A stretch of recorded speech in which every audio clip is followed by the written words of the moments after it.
Good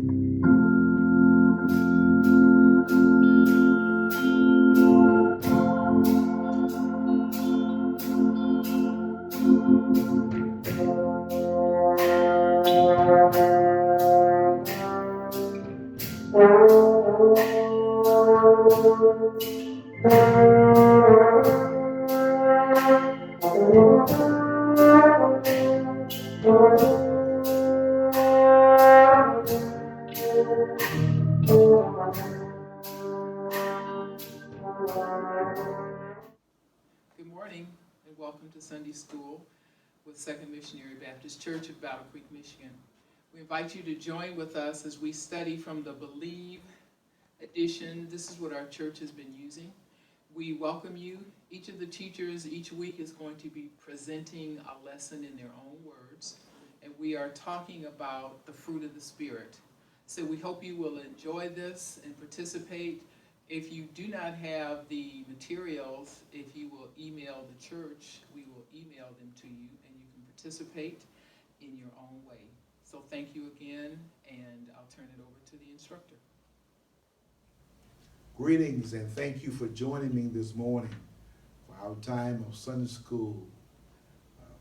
You will find the lesson this morning posted on our website, Second Missionary Baptist Church in Battle Creek.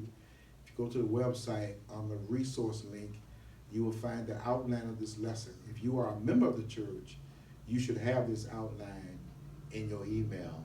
It is page 3 of lesson chapter 27. Page 3 is the only page you should have there for our outline today. And our lesson again is going to be talking about kindness and goodness. Let me thank our Christian education leader and our teachers for allowing me to spend some time as the pastor sharing my points of view in this lesson. So, page 3 on the lesson is my time with you today, chapter 27. Let me invite you to join me in a time of prayer. God our Father, we thank you for this morning as we have a chance to explore and to be explored by your word. We thank you again for this day that you blessed us to see. We ask now that you would give instruction and inspiration as I attempt to pour into those who are listening and watching what you have to say about your word. Thank you, dear God, for our Second Baptist family. Thank you for those who are part of the family and those who are watching who may not be a part of the family. We give you glory and praise for your goodness and your kindness toward us. Amen. All right, chapter 27, page 3. Let's begin this journey together. Now, it begins on page 3, right almost in the middle of the page. The sentence began, great examples of kindness can inspire us to greater kindness. That's where I want to begin there. Great example of kindness can inspire us to greater kindness. So the lesson presents several acts of kindness. One, the writer mentions the Shunammite woman and her husband toward Elisha, 2 Kings chapter 4, verse 8 through 9, which is a good example of kindness. The lesson also presents the story of Dorcas, a woman full of good works and charitable deeds, Acts chapter 9, verses 36 through 39. And then the writer also mentioned Barnabas. The word Barnabas means son of encouragement. Acts chapter 4, verse 36. We know of all the things that Barnabas did in acts of goodness and kindness. Also, there is the mention of the virtuous woman story in Proverbs chapter 31, which is a demonstration of goodness and kindness. And, of course, there is the story of the Good Samaritan, Luke chapter 10, verses 25 through 37. And because of the time constraints, I will not address all of them. So I have chosen to use today to talk about this idea of kindness and goodness. I've chose to talk to you about the story of the Good Samaritan found in Luke chapter 10, verses 25 through 37. I pray that if you're not familiar with that story, you would turn to that. I'm not going to read it. I want to just lift up some things about that story. It is a story that Jesus tells in response to a young lawyer who really asked the question, who is my neighbor? Now this lawyer, remember, this lawyer is a scribe, or he's a Jew. This lawyer knew clearly who his neighbor was. His neighbor was anybody who was like him. His neighbor would have been, in his context, another Jew. His neighbor was not the person who lived next to him. His neighbor would be anybody who was like him, who was a Jew. This lawyer knew the answer to the question, but this lawyer did not expect for Jesus to give him an analogy that ultimately just expanded and just really redefined for this lawyer who his neighbor was. In other words, Jesus added more truth to the truth he had. And the truth that Jesus gave him kind of redefined for the Jew as well as this lawyer, whether he admits it, who his neighbor was. So let me just give you the summation of the story of the Good Samaritan. The Good Samaritan story, Jesus really teaches, in my opinion, that life matters. Yep. And Jesus is really teaching that all life matters.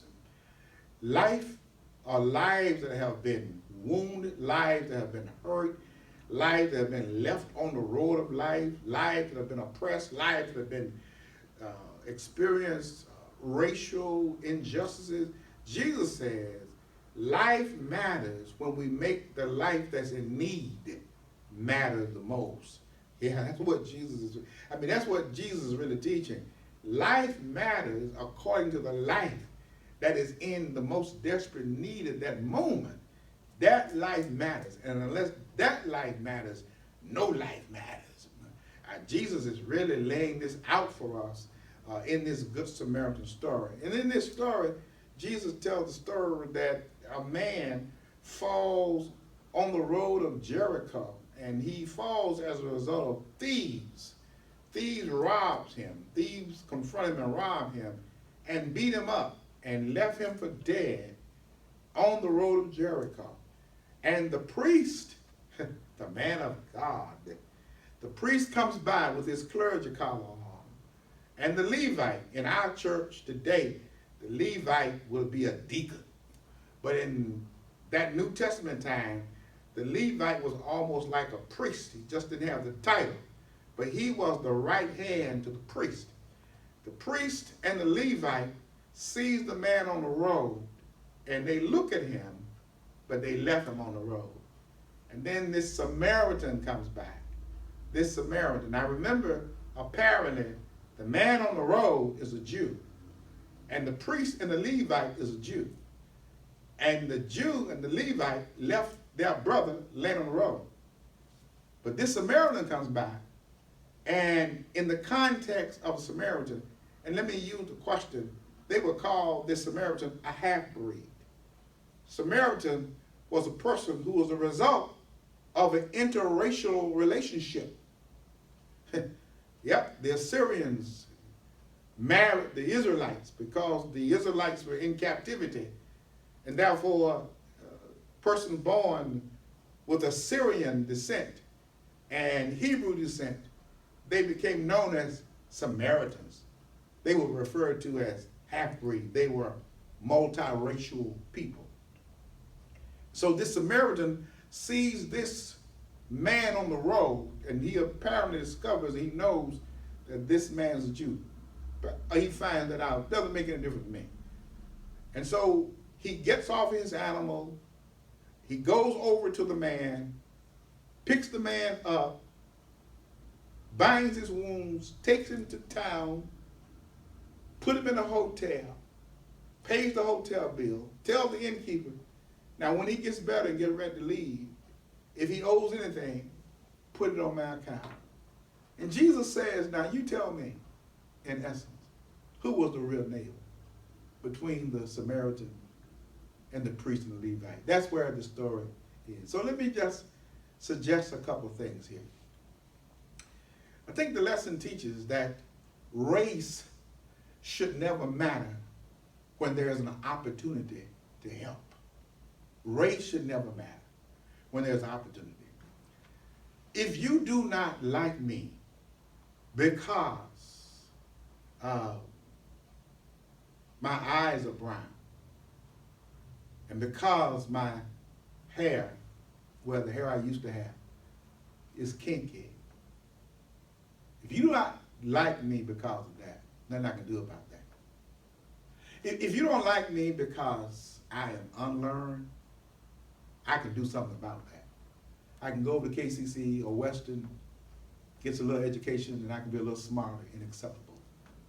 If you don't like me because I have an odor, dial soap, body wash, I know I'm about to date myself, but Aramis or Old Spice could make me smell better. But if you don't like me because my eyes are brown, because my hair is kinky, you got to see God about that. The Samaritan did not allow race to get in the way of helping him. He demonstrated concern for a person on the road, and he did not pass him by because he recognized that he was a person who needed his help. I think that's a great lesson that we learn from this story. That the Samaritan did not allow history to get in the way of doing what is right. He was not guided by the past. He was guided by the present situation. He did not let who he was get in the way of helping the man. He did not allow what had happened in the past to get in the way of blessing this man. I think that's important. I think that is important when we learn this story about this Samaritan, that race did not matter when there was an opportunity to help. Oftentimes, we allow history, we allow unresolved things to get in our way. And that was a history between the Samaritans and the Jews. And sometimes we've learned that we have to make sure that we don't allow race to matter when it's an opportunity to help. The Samaritan also teaches us that you sometimes must do good to your haters. The Samaritan teaches us that sometimes when you know that you can do good and you have the possibility and the possession to do good, you sometimes have to do good to your haters. Wow.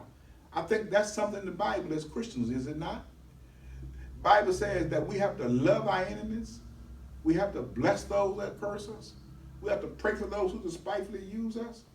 I know that on Judgment Day, God is not going to inquire to me about what was done to me. God is going to hold me responsible to how I responded as a child of God, regardless of the insults or the injuries. You know, someone said, when you look at life in percentages, life is 90% of what happens to you and 10% of how you respond to it. Too often, people spend 90% of the time responding negatively to what has happened to them. And this Samaritan really teaches us that there are times when you have to be good, do good to your haters. Well, we know in the New Testament, John chapter 4, that the woman that met Jesus at the well said, you know that Jews and Samaritans have no dealings with each other.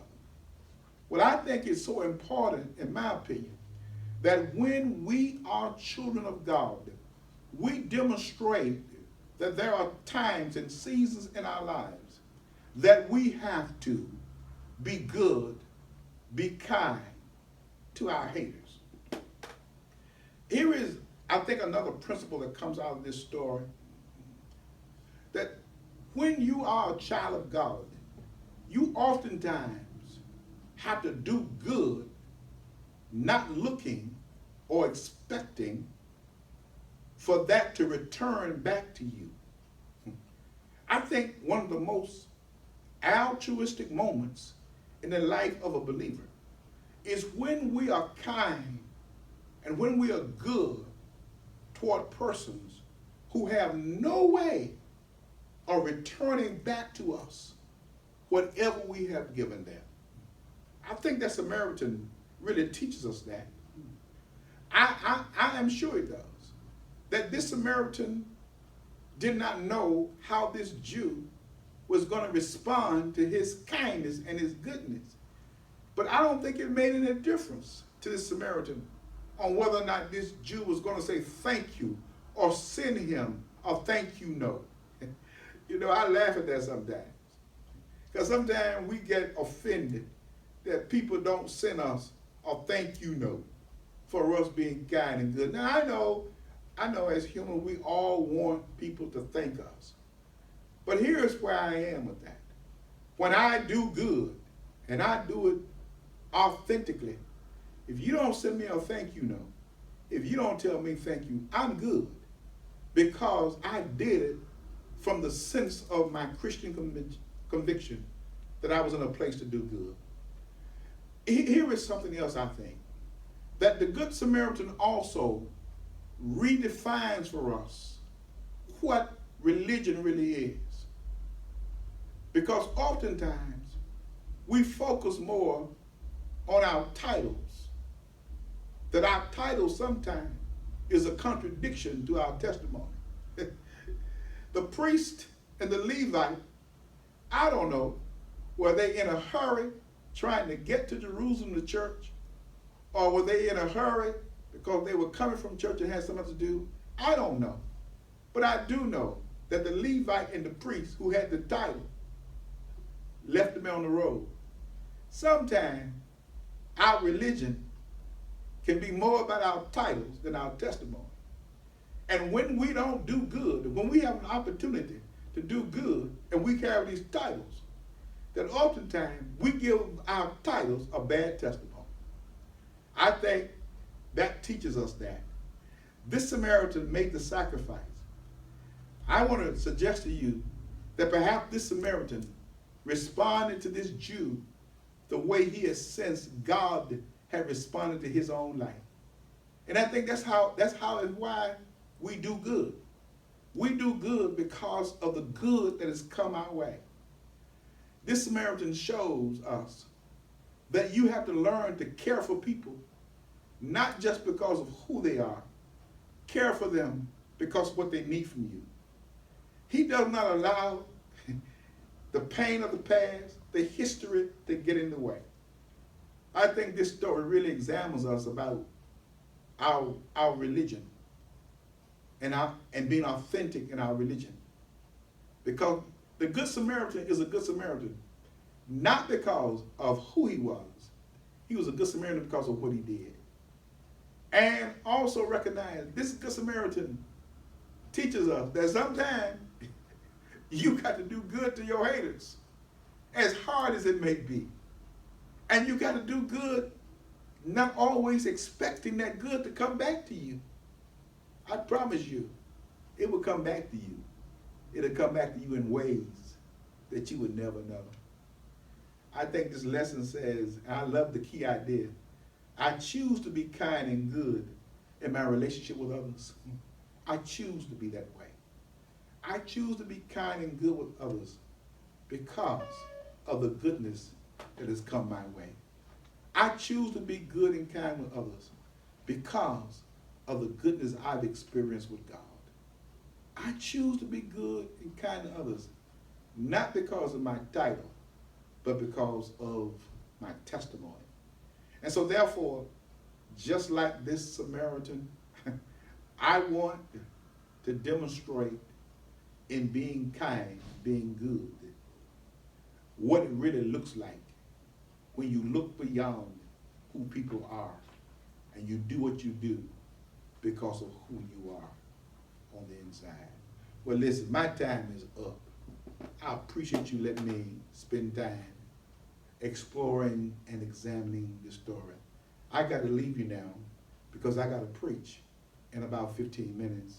And so I don't want to be too tired as I get ready to preach at 10:30. Peace and blessings be upon you. We thank you again for participating with us in our Sunday school lessons. We hope you have enjoyed these. And again, if you need any of the materials, please contact our church and we will be glad to send you these. We continue to hope that God is blessing you and rewarding you